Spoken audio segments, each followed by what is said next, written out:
감사합니다. 하나님의 말씀을 우리 함께 보겠습니다. 오늘 함께 나눌 말씀은요, 마태복음 24장입니다. 신약성경 마태복음 24장 4절과 5절, 우리 두 절 말씀을 우리 함께 보도록 하겠습니다.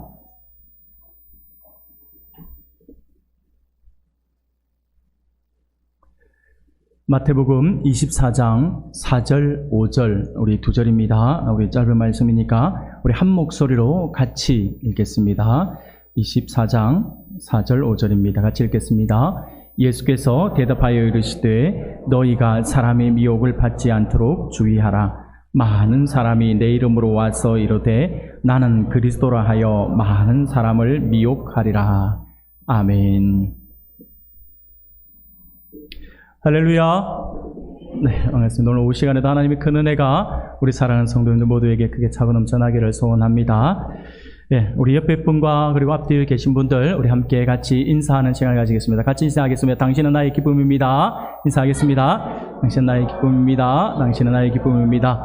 네, 감사합니다. 네, 당나귀. 네, 주한이 목소리만 밖에 안 들리는 것 같아요. 당나귀. 예, 그래도 우리 아이들이 집중을 하고 있는 것 같아서 너무 고마운 것 같아요.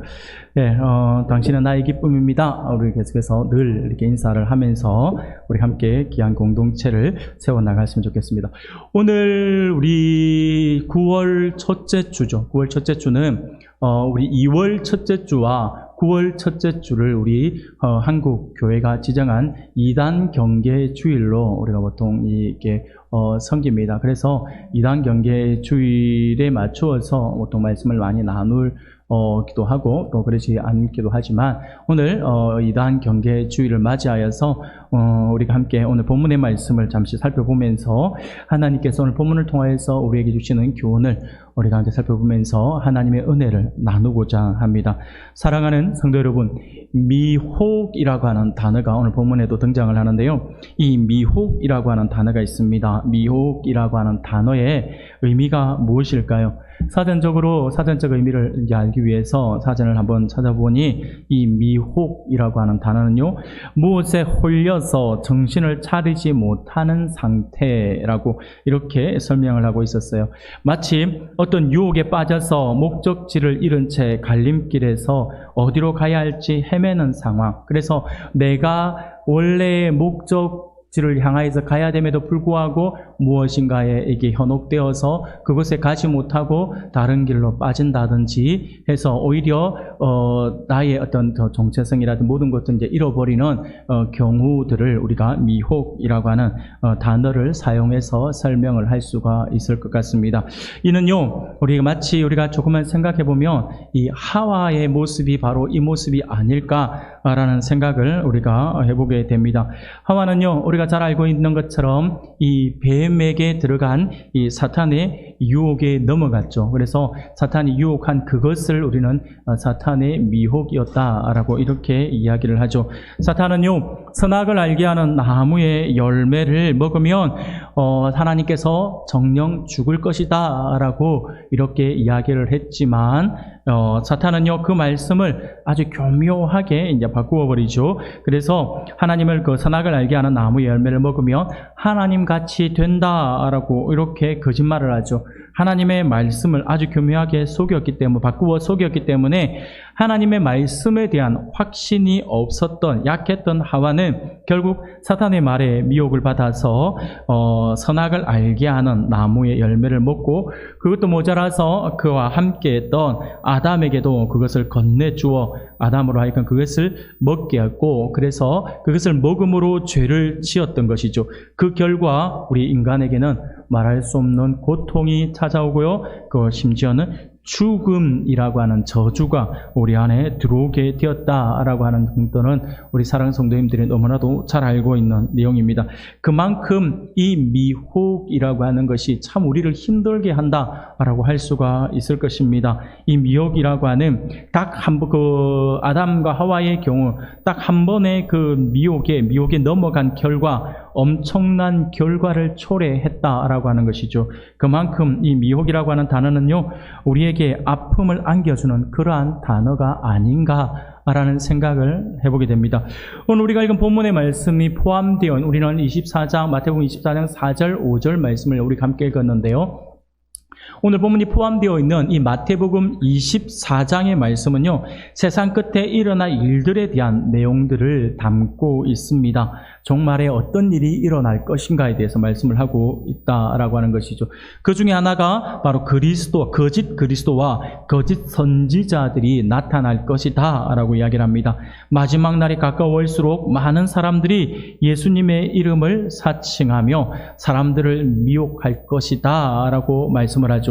그러면서 오늘 읽은 본문에서 우리 주님은 그것을 너무나도 잘 알고 계셨기에 너희가 사람의 미혹을 받지 않도록 주의하라 라고 이렇게 말씀을 합니다. 그러면 오늘 우리들에게 닥치는 이 미혹은 무엇이기에 주님이 직접적으로 조심하라 라고 하신 것일까요?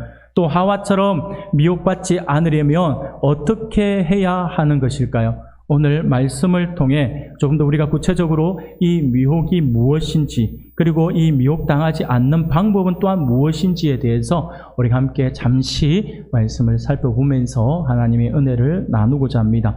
사랑하는 우리 성도 여러분, 오늘 우리는 24장 4절과 5절 말씀을 보았는데 3절 말씀을 보면 이렇게 말씀을 하죠. 예수님께서 감람산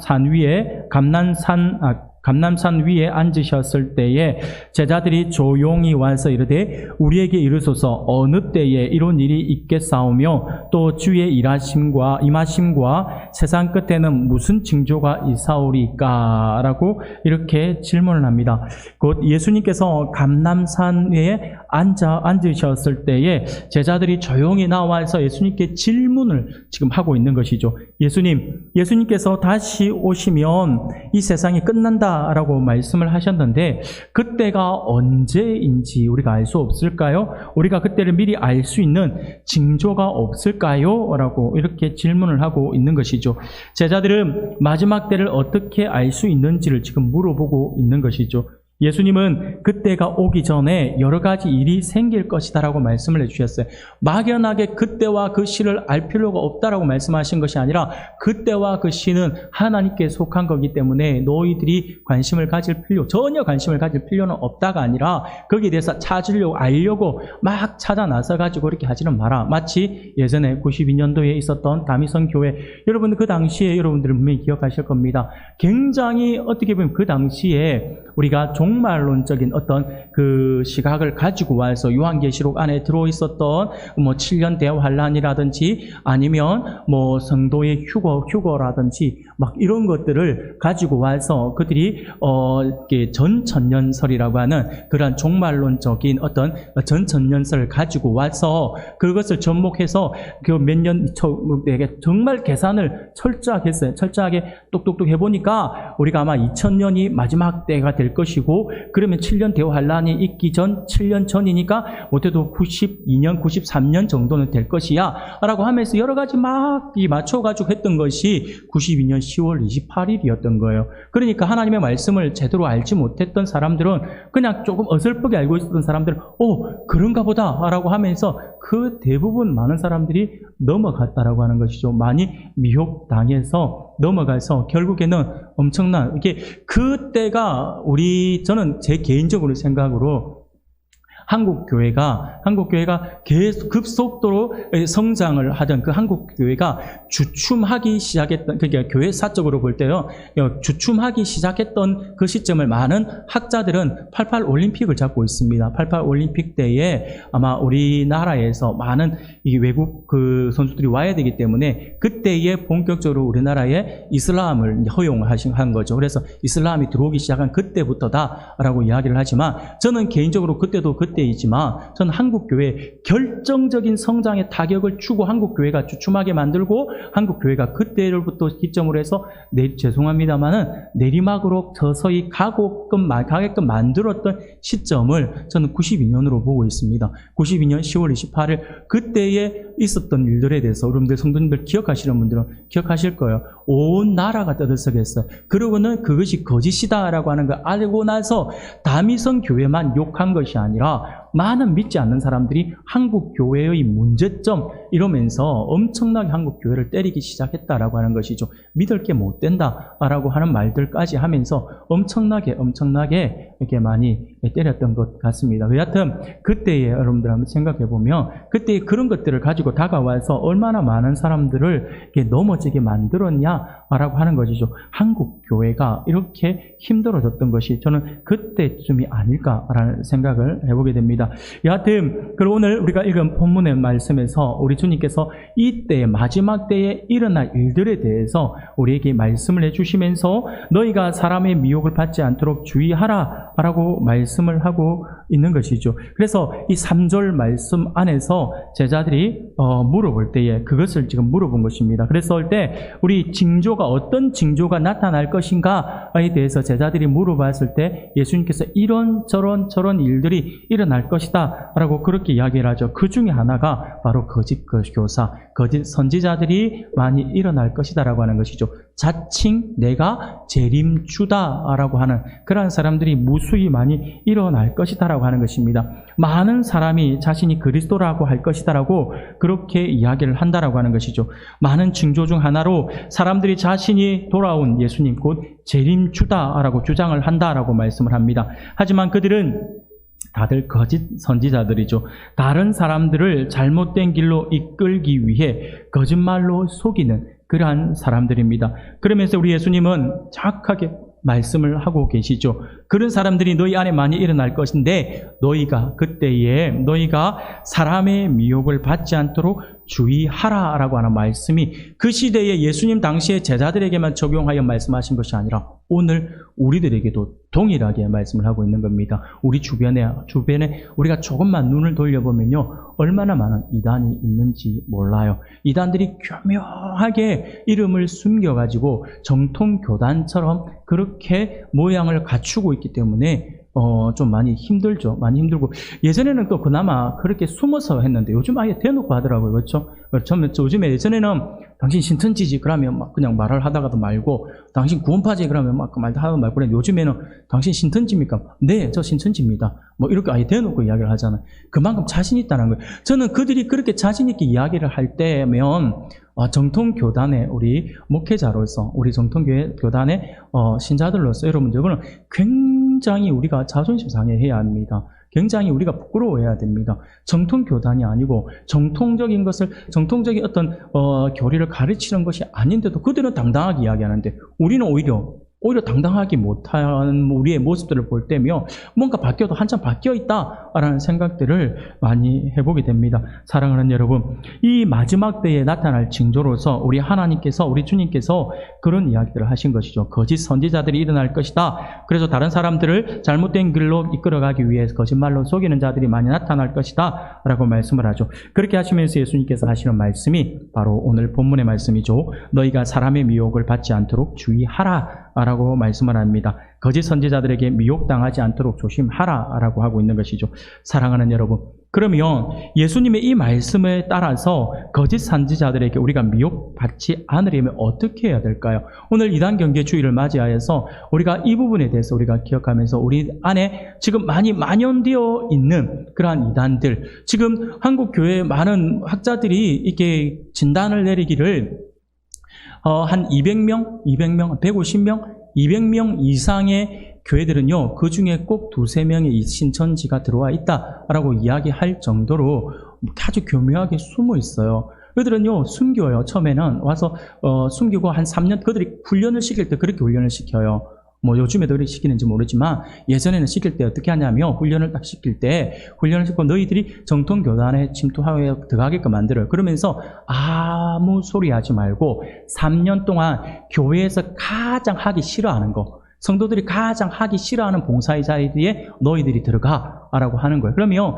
아무 소리 안 하고 처음 신앙생활 하는 것처럼 교회에서 가장 힘들고 어려운 자리에 막 나서서 막 일을 다 하는, 묵묵히 일을 하는 게 3년 정도 그렇게 일을 하잖아요. 그럼 어떤 변화가 일어나는 줄 아세요? 한국 교회 이 부분이 아주 우리가 좀 심각하게 고려해 봐야 되는데, 그렇게 3년을 봉사를 하잖아요. 그러면 그 사람은 3년 뒤에 그 부서의 회장이 됩니다. 우리가 선거를 할 때 그렇게 해요. 그렇게 열심히 봉사하는 당신이 회장이 되어야지. 그러면서 뽑을 때 그렇게 뽑는다니까요. 우리 3년이나 됐는데 그렇죠? 3년 정도 지났으면 교회에서 집사의 그 어떤 직분을 안 줄 수는 없는 거잖아요. 집사의 직분도 주고, 그리고 뭐 회장을 시켜요. 회장을 시키면 그때부터는 그 회의에서 자기의 입김을 조금씩 드러내는 거죠. 그러면서 그런 교회들이, 무너지는 교회들이 너무나도 많았어요. 우리가 공부를 하는데 성경 공부하자, 아니면 우리끼리 뭐 공부하자, 해가 밖에서 모이자 해가지고, 이 부분들은 좀 우리가 좀 어려운 것 같은데 내가 잘 알고 있는 선생님이 계신데 우리가 모셔가지고 같이 공부하자라고 하면 신천지 본부에서 한 명씩 불러가지고 공부를 하기 시작하는 거예요. 그러면 결국 어떻게 해요? 저 교회들이 조금씩 이렇게 넘어가죠. 그래서 그것이 결국에는 나중에 목사님이 나중에 이거 왜 이래라고 딱 보았을 때 교회의 절반이 신천지 회원이 되어 있는 거죠. 그럼 결국 어떻게 합니까? 교회 목사님을 쫓아내고 그렇죠, 당회를 무산시키고 막 그래 되는 거예요. 그래 되면 결국 그들이 교회를 이제 먹은 거죠. 그것을 그들은 뭐라고 하냐면 산 옮기기라고 이야기하잖아요. 그런 식으로 해서 얼마나 많은 한국 교회가 넘어져 갔는지 몰라요. 우리 안에도 그렇다라고 하는 거예요. 그래서 한국 교회 정통 교단에 다니고 있는 사람 가운데서도 이렇게 우리 주변에 미혹하는 사람들이 많다라고 하는 것이죠. 그래서 우리가 그런 부분들에 대해서 우리가 굉장히 조심을 해야 한다라고 하는 것입니다. 그래서 오늘 이단 경계 주의를 맞이하여서 우리가 이 이단의 그들의 거짓 교리에 우리가 넘어가지 않으려고 하는 미혹당하지 않는 방법들에 대해서 간단하게 제가 말씀을 같이 나누고 우리가 좀 더 경계하는 시간들을 가졌으면 좋겠습니다. 첫 번째로 우리가 이단들의 속임수에 넘어가지 않으려면 어떻게 해야 되냐면, 여러분 이게 굉장히 중요합니다. 우리가 확실한 구원의 확신을 가지고 있어야 돼요. 내가 어떠한 흔들림 속에서도 흔들리지 않는 그러한 교리를 가지고 있어야 한다고 하는 것입니다. 내가 구원에 대한 확신을 가지고 있지 못하면요, 많은 사람들이 넘어질 수밖에 없어요. 이것을 가장 쉽게 건드렸던 이단이 바로 구원파죠. 그래서 구원파는 당신이 구원의 확신이 있습니까? 라고 물어보잖아요. 그래서 구원의 확신이 있다라고 한다면 당신이 생일이 언제인지 아는 것처럼 당신이 거듭난 날, 당신이 구원받은 날이 언제입니까? 라고 물어봐요. 물어보면 많은 사람들이 몰라요. 모르잖아요. 우리가 어떻게 알아요? 모르죠. 우리는 모르는 게 당연한 거예요. 여러분 이거 알려고 하지 마세요. 모르는 게 당연한 거예요. 왜 모르는 게 당연할까요? 우리는 이미 태초에 하나님이 선택했기 때문에, 이미 태초에 전부터 하나님의 계획 안에 들어있는 그 존재이기 때문에 언제 구원받고 언제 이거 여러분들은 알 필요가 없어요. 그렇기 때문에 여기 많은 사람들이 미혹에 이런 말에 넘어가는, 뭔데? 그런데 자기는 저는요, 언제 태어나서, 언제 했고요. 저는 몇 년, 몇 월, 며칠 날 예수님을 만나서 저는 구원을 받았어요. 이야기하니까 왠지 우리가 들으면 좀 그럴싸하게 들리잖아요. 근데 이것들이 다 이게 왜 넘어지냐면, 우리 안에 구원의 확신이 없기 때문이에요. 사랑하는 여러분, 이단에 넘어지는 많은 대부분의 사람들은요, 구원의 확신을 가지지 못한 사람들이에요. 구원의 확신은 우리가 분명히 가져야 합니다. 여러분들 잘 기억하셔야 합니다. 우리의 구원자는요, 오직 예수 그리스도 한 분밖에 없다라고 말씀을 하죠. 이것은 성경에서 끊임없이 우리에게 계속 강조해주고 있는 말씀이에요. 마태복음 여러분 잘 아시는 16장 16절, 시몬 베드로가 대답하여 이르되 주는 그리스도시요 살아계신 하나님의 아들이십니다. 우리 주님이 그리스도시다, 나의 메시아이십니다 라고 말하고 있는 것이죠. 그리고 요한복음 14장 6절, 여러분들 암송도 많이 하시지 않습니까? 예수께서 이르시되 내가 곧 길이요 진리요 생명이니 나로 말미암지 않고는 아버지께로 올 자가 없다. 예수님께서 유일한 길 되신다라고 말씀을 하시죠. 사도행전 4장 12절에는 어떻습니까? 다른 이로서는 구원을 받을 수 없나니 천하 사람 중에 구원을 받을 만한 다른 이름을 우리에게 주신 일이 없다라고 황당하게 선포하고 있지 않습니까? 사랑하는 여러분, 이 말씀이 우리의 말씀이 되어야 합니다. 그래서 예수 그리스도가 아니고서는 우리가 하나님께로 갈 수가 없다라고 하는 사실들을 우리가 흔들림 없이 가지고 있어야 한다라고 하는 거예요. 교회 안에서만 아멘내가 될 일이 아니라니까요. 교회 안에서의 아멘은요, 세상 속에서도 아멘이 되어야 합니다. 그래서 우리가 교회 안에서만 나는 구원받은 백성입니다가 아니라 세상 속에서 들어갔을 때, 사회 속에서 우리가 살아갈 때 구원받은 백성입니다라고 선포하고 구원받은 백성으로서의 그런 어떤 품위를 지켜가면서 우리가 살아가야 한다라고 하는 것이죠. 그것이 우리가 바로 보여줘야 된 구원의 확신을 가진 자의 삶이라고 하는 것들을 우리가 기억해야 합니다. 우리가 구원의 확신이에요. 구원의 확신이 있어야지 넘어가지 않습니다. 두 번째는 우리에게 무엇이 있어야 되냐면요, 구원의 확신을 가지면서 또한 우리에게 있어야 될 것이 영적 분별력이라고 할 수가 있습니다. 영적 분별력이 있어야지만 우리가 이단을 경계할 수가 있어요. 이단이 말하는 것들이 가지고 듣고는 혹 해가지고 아 그러네. 그래 지난주에도 말씀을 드렸잖아요. 신천지에서 여러분들의 교회는 이거 안 가르쳐주죠. 목사님은 안 가르쳐주죠. 라고 이야기하면 냉정하게 그렇죠. 이단 거를 우리 목사님 왜 가르쳐요? 라고 이야기를 해야 되는데 아 그러네. 영적 분별력이 없으면 아 맞네. 우리 목사님 이런 거 안 가르치던데. 뭐 이래버리면 게임 끝난 거예요. 그냥 단호해야죠. 아닌 건 아니다라고 영적 분별력이 있어야 한다라고 하는 것입니다. 사랑하는 여러분, 우리 예수 그리스도가 다시 오실 이 세상의 종말의 때는 우리 주님께서 몇 가지 징조가 있을 것이다라고 말씀을 하셨잖아요. 큰 환난과 전쟁이 있을 것이고 기근과 지진 등이 있을 것이고 그 중에 하나가 대표적인 큰 표적을 일으키며 자칭 그리스도라 하라고 하는 그 적 그리스도가 등장할 것이다라고 말씀을 하지 않습니까? 그래서 요한일서 2장 18절에도 보면 아이들아 지금은 마지막 때라 즉 그리스도가 오리라는 말을 너희가 들은 것과 같이 지금도 많은 적 그리스도가 일어났으니 그러므로 우리가 마지막 때인 줄 아노라 라고 말씀을 하잖아요. 사랑하는 여러분, 영적 분별력이 분명히 있어야 합니다. 그런데 그 영적 분별력은요 무엇에 근거해야 되냐면 바로 이 말씀이죠.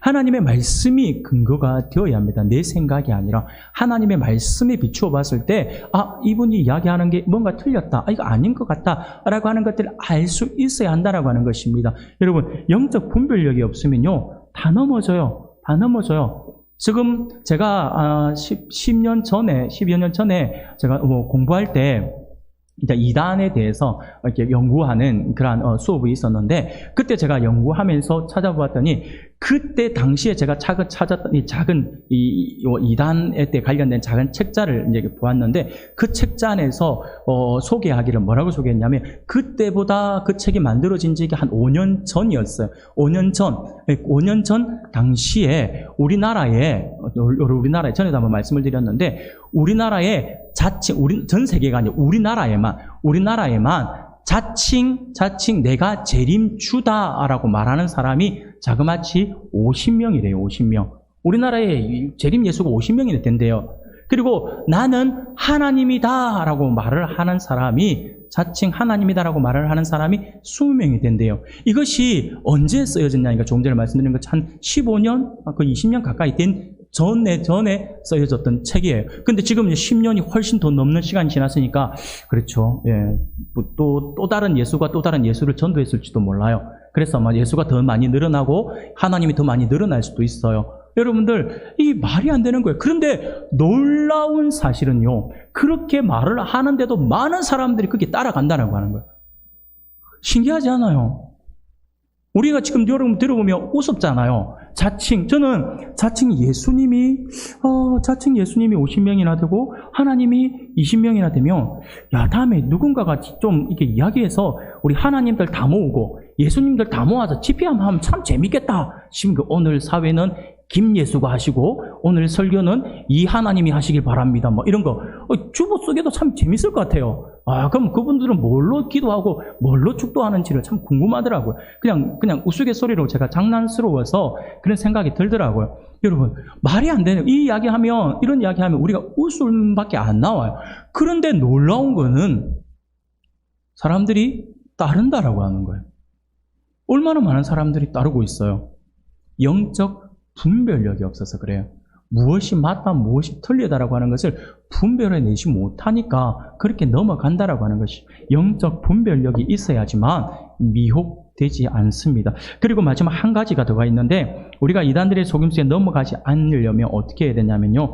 표적이 아닌 십자가의 믿음을 가져야 합니다. 자꾸 우리는 어떤 나타나는 현상들, 나타나는 기적들을 보면서 우와 하면서 그걸 보고 자꾸 따라가려고 해요. 여러분, 기적 보고 따라가서는 안 됩니다.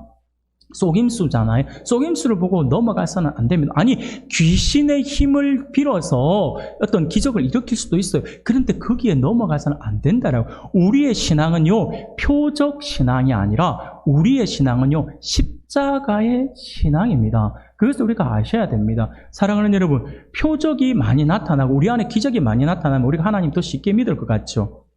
우리 안에 갑자기 막 우리처럼 그렇잖아요? 우리 안에 갑자기 우리가 다대포 앞에 딱 나갔는데, 다대포 앞에 딱 가는데, 갑자기 앞에서 가는데 갑자기 다대포가 바다가 쫙 갈라지면서, 그렇죠? 쫙 갈라지면서 저기 대마도까지 길이 쫙 난다 생각하고, 얼마나 큰 기적이겠어요. 그런 거 일어나면 여러분들 하나님 더 많이 믿을 것 같죠? 아니에요. 홍해 바다가 갈라진 걸 경험했던 이스라엘 백성들이 어떻게 했습니까? 그 놀라운 감흥이 채 가시기도 전에 원망하잖아요. 얼마나 많은 이적과 얼마나 많은 표적들을 그들이 경험했습니까? 광야에서. 그러면 그들은 모두가 다 가나안 땅을 들어갔어야 돼요. 근데 어떻게 되었습니까? 그때의 모든 성인들은 광야에서 다 죽어요. 말이 안 되는 표적 보고 신앙을 갖는다라고 하는 게 얼마나 틀렸고 얼마나 어리석은지를 우리에게 잘 보여주는 것이죠. 우리는 하나님의 말씀 그리고 주님의 십자가의 그 사랑 안에 우리의 믿음과 우리의 신앙을 굳게 세워야 한다라고 하는 사실들을 우리가 분명히 기억해야 합니다. 이것이 표적이 아닌 십자가의 믿음을 가져야 한다라고 하는 그것이죠. 사랑하는 여러분, 우리가 분명히 기억하셔야 합니다. 우리 주님은 분명히 우리에게 말씀하시죠. 길이고 진리고 생명이다라고 말씀하시죠. 예수님의 십자가만이 우리의 유일한 구원의 증거다라고 하는 것을 우리가 흔들림 없는 신앙으로 가져야 합니다. 그러면서 우리가 분명히 저는 우리 성도님들이 이런 부분들을 보면서 이렇게 했으면 좋겠다는 생각들을 해보게 됩니다. 이게 뭐냐면 이 어리석은 사람과 지혜로운 사람의 차이인데 저는 우리 성도님들이 지혜로운 사람이 되었으면 좋겠어요. 그래서 어리석은 사람들은요, 이게 어떤 나타나는 일들, 나타나는 현상들을 보면서 거기에 대해서 많은 사람들의 말들을 듣고도 거기에 대해서 어리석은 사람들은 미혹되어 넘어가지만 지혜로운 사람들은요, 되어지는 일들을 통해서 미혹되는 것이 아니라 이것이 마지막 때가 가까웠구나라고 하는 어떤 징조로 본다라고 하는 것이죠.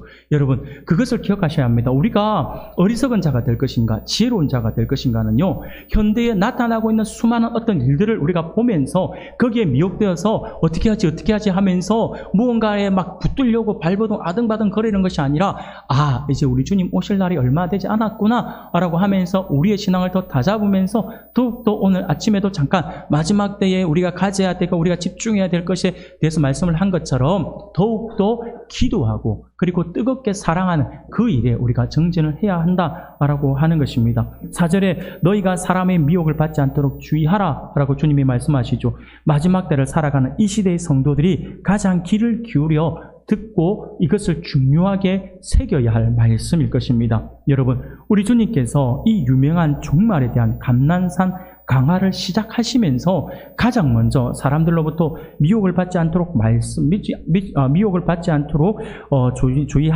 주의하라라고 말씀을 하셨는데 그 이유가 바로 마지막 때에 교회와 성도들을 가장 심하게 흔들고 실족하게 하는 것이 다름 아닌 바로 이 거짓 그리스도와 거짓 선지자들의 미혹이다라고 하는 사실들을 우리가 기억해야 합니다. 이것이 가면 갈수록 많이 일어날 거예요. 가면 갈수록 많은 우리 한국교회 성도들, 한국교회뿐만 아니라 전 세계 교회도 마찬가지겠죠. 우리를 힘들게 하고 우리를 넘어뜨리려고 이렇게 달려들 것입니다. 그렇기 때문에 우리 주님 그것을 너무나도 잘 알고 계셨기 때문에 우리 주님께서 너희가 사람의 미혹을 받지 않도록 주의하라 라고 말씀을 하고 있는 것입니다. 사랑하는 성도 여러분, 교회사를 보면 초대교회 당시로부터 지금까지 교회를 가장 어지럽혔던 자들은 바로 강한 외부로부터의 핍박, 강한 어떤 압박이 아니라 바로 그리스도의 이름으로 접근해오는 거짓 그리스도와 그리고 거짓 교사들이었다라고 하는 것을 우리가 분명히 기억할 수 있길 바랍니다. 외부의 압박은 오히려 교회를 더 똘똘 뭉치게 합니다. 특히 우리 대한민국 사람들은 어떻습니까? 평소에는 뿔뿔이 흩어져 있는 것처럼 보이지만 어떤 위기가 닥쳤을 때는 어떻게 합니까? 모두가 마치 하나처럼 한 마음이 되어서 똘똘 뭉쳐가지고 이 위기를 극복해내는 것이 우리 대한민국 사람들의 어떤 근성이라고 하면서 많은 외국 사람들이 그걸 보면서 한국을 연구하는 많은 사람들이 보면서 그것을 어떻게 굉장히 존중하고 이렇게 높인다라고 그걸 부러워한다라고 이야기를 하잖아요. 이 당시에 제가 주중에 전에 어떤 영상을 보면서 역사의 어떤 프로그램의 어떤 강의를 하나를 제가 보았는데, 거기에도 제가 잠깐 이 부분 관련돼가지고 이야기 있는데, 임진왜란 당시에 토요토미 히데요시가 하고 일본의 어떤 내각이라고 했던 그 군사들이 조선을 침범하기 위해서 작전을 세우잖아요. 작전을 세울 때 그들이 놓치고 있었던 것이 두 가지가 있었다라고 이야기를 하더라고요. 그 놓치고 있었던 게 두 가지가 있었는데, 그것이 뭐냐면 그들이 잘못 파악한 거죠. 잘못 파악한 것이 조선의 백성들의 마음이었고, 하나는 이순신이라고 하는 장군이 숨어 있었다라고 하는 걸 그들이 파악하지 못했다라고 하는, 이순신 장군은 우리가 인정할 수 있잖아요. 그렇죠? 근데 백성들의 마음을 알지 못했다라고 하는 게 무슨 말이냐면, 그때 당시로는 너무나도 힘들고 어려울 때 정말 조선 정부가 어떻게 하면 계속해서 이 당쟁에 기다려가지고 막 그냥 자기네들 그냥 권리 기득권만 챙기려고 막 했잖아요. 그러면서 백성들을 돌보지 않은 거예요. 백성들이 너무 힘들고 너무 헐벗고 너무 굶주리고 막 그렇게 있으니까, 그때 그들이 판단하기를, 조선에 갔던 첩자들이 일본의 토요토미 히데요시에게 보고하기를 뭐라고 보고했냐면, 지금은 백성들이 너무 돌아보고 있지 않는 조선 정부를 보면서 저 사람, 그 양반들, 귀족들을 대해서 이 백성들이 지금 상처가 너무 크기 때문에 우리가 저 나라를 침범해서 백성들을 끌어안아주고 조금만 잘해주면 금방 우리에게 돌아설 겁니다 라고 생각을 했다라고 하는 것이죠. 그만큼 많은 핍박을 받고 있었으니까요. 근데 이것이 놓친 거잖아요. 대한민국 우리 대한민국 사람들은요, 근데 그들이 쳐들어왔을 때 어떻게 합니까? 오히려 이 나라의 임금은 자기 한양을 버리고 도망을 갔지만, 국민들은 어떻게 했습니까? 똘똘 뭉쳐가지고 의병을 일으켜서 어떻게 합니까? 오히려 더 치고 자기네들 괴롭혔잖아요. 이것을 놓쳤다라고 하는 것이 그 하나더라고요. 문득 생각이 나서 말씀을 드립니다. 우리나라 사람이 그렇다. 우리나라 사람들에게 그런 DNA가 있어요. 그것이 또 우리 한국 교회 성도들 안에도 이것이 있어요. 그래서 외부로부터의 압박은요, 우리를 더 똘똘 뭉치게 만듭니다. 그러나 내부로부터의 상처는요, 여지없이 갈라지게 되어 있어요. 교회가 나누어진다든지, 아니면 금방 그리 지나다가도 원수같이 지내는 그러한 일들이 일어난다는 거 하니까, 이단들이 이것들을 노리는 거예요. 그러면서 다가와서 계속해서 교회 안을 침투해 들어오려고 하죠. 그래서 우리가 미혹되지 않도록 주의하라라고 예수님께서 계속해서 말씀을 하고 있는 것입니다. 사랑하는 여러분, 복음의 진리를 수호하고 교회를 바로 세우고자 하는 사람들은 무엇보다도 이러한 거짓 그리스도와 거짓 교사들을 올바로 구분해낼 수 있어야 할 것입니다. 사탄의 세력들이 지니는 특성은요, 경건한 모양을 하고 또 굉장한 이적을 행하면서 동시에 듣기에 그럴싸한 말들을 가지고 우리에게 접근하지만, 우리는 영적 분별력으로 그것을 파악해낼 수 있어야 할 것입니다. 그리고는 그들의 그 미혹에 넘어가지 않아야 할 것입니다. 사랑하는 우리 성도 여러분, 우리 성도들은 세상에 거짓 그리스도와 거짓 선지자들이 나타나 이적을 행하고 거짓 복음을 늘어놓을 때 쉽게 동요되지 말아야 할 것입니다. 성도들은 오히려 그들의 행태를 말씀의 눈으로 미루어서 살핌으로써 주님께서 바리새인들의 그 위선을 폭로하고 책망하셨듯이 그들의 위선과 허구의 탈을 벗기고 엄하게 책망할 수 있어야 할 것입니다. 하나님의 말씀으로 우리가 굳게 서 있어야 한다라고 하는 것이죠. 사랑하는 여러분, 오늘 오후 시간에 하나님께서 우리에게 주시는 말씀을 기억할 수 있기를 바랍니다. 그래서 우리 모든 성도들이 다 영적 분별력을 지님으로써 거짓 그리스도와 거짓 선지자들로부터 복음의 진리와 교회를 보호하고, 그리고 세상 사람들을 올바른 길로 인도할 수 있는 이 시대의 진정한 영적 선지자들이 되어 하나님께 영광을 돌려드릴 수 있는 우리 모든 성도님들이 되시기를 주님의 이름으로 축원합니다.